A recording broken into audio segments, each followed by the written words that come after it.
बागमारा के कतरास थाना अंतर्गत निजितपुर नर्सिंग होम में 21 जुलाई को घटी घटना को लेकर आईएमए जिला सचिव डॉक्टर सुशील कुमार ने पीड़ित डॉक्टर उमा शंकर से मुलाकात कर मामले की जानकारी ली। साथ ही इंडियन मेडिकल एसोसिएशन की ओर से घटना की कड़ी निंदा करते हुए कहा गया कि स्थानीय प्रशासन इस घटना की जांच कर अविलंब कार्रवाई करे, नहीं तो आईएमए इसके विरोध में कड़ा रुख अपनाएगी। उन्होंने कहा कि मरीज के साथ कुछ गलत हुआ तो उसे संबंधित विभाग से शिकायत करनी चाहिए, न कि अस्पताल में मारपीट और सड़क पर प्रदर्शन कर आम जनों को परेशान करना चाहिए।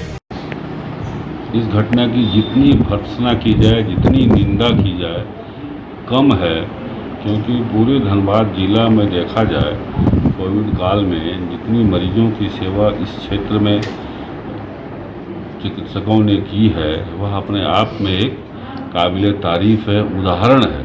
दूसरे जगहों पर उदाहरण दिया जाता था और ख़ास करके निजितपुर नर्सिंग होम में डॉक्टर उमा शंकर सिंह इसमें तो सबसे अग्रणी भूमिका में रहे।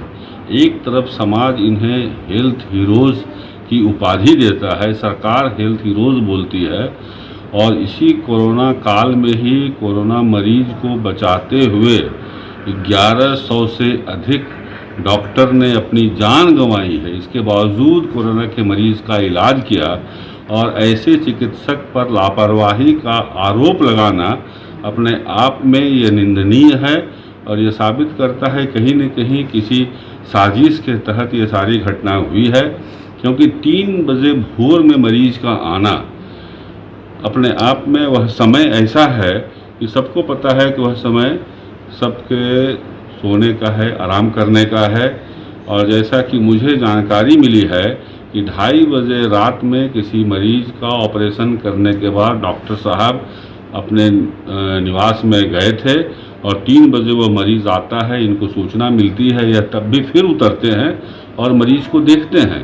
3 बजे भोर में आना, 3 बजे मरीज़ को अटेंड करना, फिर लापरवाही की बात कैसे हो सकती है? इसका मतलब ज़रूर कुछ न कुछ ऐसी बातें हैं तो प्रशासन को इस बात को जांच करनी चाहिए कि क्या किसी साजिश का शिकार तो नहीं हो रहे थे डॉक्टर साहब, किसी साजिश का हिस्सा तो नहीं है ये आना और हमला करना, क्योंकि मरीज़ को कोई दिक्कत नहीं थी। जब मरीज़ को देखा इन्होंने तो उसे कोई परेशानी ही नहीं थी, वह तो उठ के बैठ गई, अब वह तो उठ के खुद गई। इसका मतलब है कि कुछ न कुछ ऐसी बात है जो जिन तथ्यों को पता लगाने की आवश्यकता है और पुलिस को निश्चित रूप से इस दिशा में भी जांच करनी चाहिए। क्योंकि यदि आईएमए ने डिसीजन ले लिया कि हम रात्रिकालीन सेवा तब तक नहीं देंगे जब तक कि सभी चिकित्सक को, सभी चिकित्सालय को, सभी नर्सिंग होम को पूरी सुरक्षा की गारंटी प्रशासन नहीं देता है, तब हम रात्रि सेवा नहीं देंगे। इसका नुकसान मरीज को उठाना पड़ेगा। इसलिए आज सभी मरीज चिंतित हैं, सभी समाज के लोग चिंतित हैं कि ऐसी घटना होने से रात्रि में अगर कोई हमारे घर में परेशानी होगी, हमारे परिजन को तकलीफ होगा तो हम कहाँ जाएंगे? कौन चिकित्सक आएंगे 10 बजे के बाद? ये एक सवाल है समाज के सामने, जो समाज को भी चिंता करना चाहिए कि एक तरफ हम हेल्थ हीरोज़ कहें और एक तरफ हमला करें, यह दोनों चीज़ नहीं चलेगा। इसलिए आईएमए निश्चित रूप से आईएमए ने यदि अभी तक कोई ऐसा कठोर निर्णय नहीं लिया है तो मरीज के हित में। अध्यक्ष विजय झा ने भी डॉक्टर उमा शंकर से मुलाकात की। घटना को लेकर विजय झा ने कहा कि रात 3 बजे मरीज का अस्पताल में आना और चंद मिनट में उनके परिजनों का हंगामा किया जाना किसी सोची समझी साजिश की तरफ इशारा करता है। साथ ही अंदेशा जताते हुए कहा कि डॉक्टर उमा शंकर को किसी साजिश का शिकार तो नहीं बनाया जा रहा, क्योंकि मरीज की स्थिति काफी सामान्य थी, तो इन दिशा में भी स्थानीय प्रशासन को तफ्तीश करने की जरूरत है। देखिए, ये घटना के बारे में आज हम लोग को विस्तृत जानकारी मिली है और आईएमए के स्तर से हम लोगों ने संज्ञान लेते हुए इस पर जो भी कार्रवाई हो सकती है वो हम लोग इस निश्चित रूप से कार्रवाई करेंगे। सबसे ज़रूरी बात अभी के समय में, अभी भी हम लोग जस्ट कोविड काल से निकले हैं और कोरोना का पूरा लड़ाई चिकित्सक और स्वास्थ्यकर्मियों द्वारा लड़ा गया, जान की बाजी लगाई गई, कई चिकित्सक मारे गए, कई स्वास्थ्यकर्मी हमारे इस दुनिया से चले गए। धन्यवाद देना एक अलग चीज़ होता है, वो हमें नहीं चाहिए, सम्मान भी हमें नहीं चाहिए, लेकिन हमारे परिसर में आकर गुंडागर्दी करना, धमकी देना, गाली और अपशब्द का प्रयोग करना और रंगबाजी करना, इस भाषा को हम लोग कतई नहीं बर्दाश्त करने वाले हैं। यदि किसी के मन में यह भ्रांति है कि डॉक्टर के यहाँ जो चाहे कर लें, नेतागिरी चमका लें, तो वो बहुत बड़ी भूल कर रहे हैं। क्योंकि हम वो योद्धा हैं जो कोविड जैसे वायरस, जो जानलेवा वायरस है, उससे नहीं डरे। तो ये सब बहुत छोटी सी बात है। अगर किसी को कोई परेशानी है तो प्रशासन का रास्ता अख्तियार करना चाहिए। यहाँ बगल में थाना है, वरीय पदाधिकारी यहाँ पर पोस्टेड हैं, अपनी शिकायत वहाँ दर्ज कराते, या नहीं तो जिला स्वास्थ्य विभाग है, उसमें आप अपनी शिकायत को दर्ज कराते, जांच होती। यदि हमारे चिकित्सक अगर गलती में रहते तो उन पर उचित कानूनी कार्रवाई होती। ये तरीका नहीं है कि आप किसी को धमकाएं या किसी स्वास्थ्यकर्मी को डराएं या धमकाएं। क्योंकि मैं बार बार एक ही बात कहता हूँ कि कोई भी इलाज धमकी से नहीं हो पाएगा। क्योंकि डॉक्टर भी अंततः इंसान है, उसकी भी मानसिक संरक्षा आपकी जैसे ही है, और वो प्रभावित होता है धमकियों से, गालियों से, अपशब्दों से। तो वो तो स्वाभाविक प्रक्रिया है ना। देखिए, जब कोई भी व्यक्ति, आज के समय में कानून का दरवाज़ा सबके लिए खुला है, तो जो आदमी स्वयं जानता, आप इससे अंदाज कीजिए कि जो व्यक्ति अस्पताल के काम को अवरुद्ध किया, उसके बाद सड़क मार्ग को अवरुद्ध करके बेकसूर राहगीरों को परेशान किया, तो उसकी मानसिकता वहीं झलक जाती है।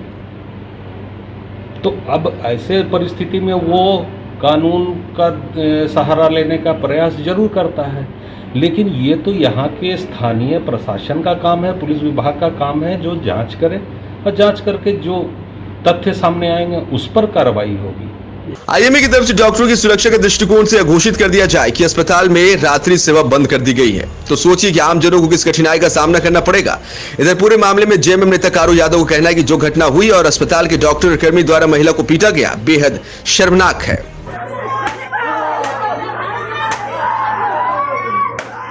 देखिए, उस दिन की जो घटना है, ये तो हम तो ये कहेंगे कि ये डॉक्टर का काम नहीं है। डॉक्टर एक भगवान का रूप होता है, न कि गुंडा इतना मैंने चरमपंथी पर वो गुंडाई किया है कि इसका एक वीडियो वायरल हुआ है। उसके माध्यम से आप देख सकते हैं कि किस तरह बर्बरता से ये, इसको डॉक्टर नहीं कहेंगे, इसको एक हैवान कहेंगे। और जो भी डॉक्टर साहब के पक्ष में बोल रहे हैं, उमाशंकर सिंह के पक्ष में बोल रहे हैं, वो इस वीडियो को एक बार देख लें, उनकी चरित्र कितनी अच्छी है ये सामने आ जाएगी।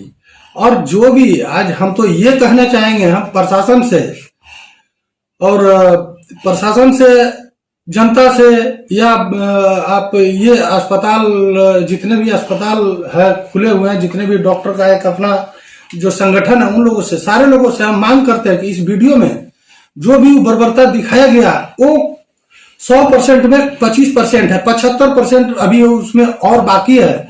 जो कि उमाशंकर बाबू का हॉस्पिटल में जो सीसीटीवी फुटेज लगा हुआ है, अगर उसको निकाला जाए तो खुद डॉक्टर उमाशंकर सिंह मेरी बहन के साथ किस तरह लात से मार रहा है वो दिखेगा सामने में। और जब तक हम अस्पताल परिसर में जो वीडियो फुटेज लगा हुआ है, जो सीसीटीवी लगा है, जब तक इसको हम नहीं निकलवाएंगे तब तक हम चैन से नहीं बैठेंगे।